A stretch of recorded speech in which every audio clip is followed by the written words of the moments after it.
99 point ఎంత ధనంజయ్, ఎంత 99 point చివరికి వచ్చేసరికి అదే 90 ఎంత ధనుంజయ్, ఎంత 99 పాయింట్ అంటే ఒక రాష్ట్ర పరిపాలన విషయంలో ఎంత హేళనగా ప్రస్తుత ముఖ్యమంత్రి వ్యవహరిస్తున్నారు, ఎంత బాధ్యతారహితంగా వ్యవహరిస్తున్నారు అనే దానికి ఆ మాట నిదర్శనం.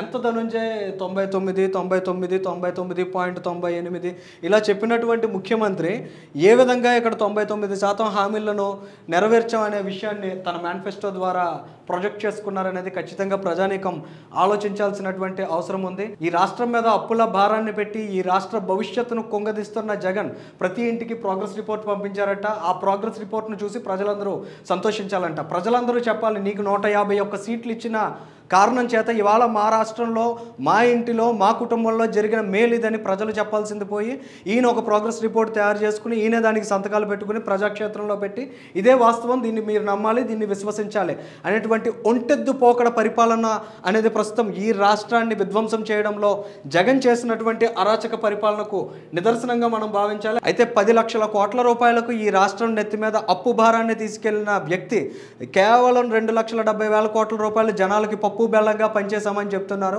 మిగిలిన 7.5 లక్షల కోట్ల రూపాయలు ఎక్కడికి పోయింది, ఎవరి జేబులోకి పోయిందని ప్రజలు ప్రశ్నించారనుకుంటున్నారా? మన నెత్తి మీద ఈ 5 ఏళ్ల కాలంలో పన్నుల భారం రూపంలో మోపినటువంటి లక్షల కోట్ల రూపాయల భారం ఎవరి ఇంటిలోకి పోయిందనే విషయాన్ని సైతం ఈ రాష్ట్రంలో ఉన్నటువంటి ప్రజలు ఆలోచించారని ప్రస్తుతం మన ముఖ్యమంత్రి భావిస్తున్నారా?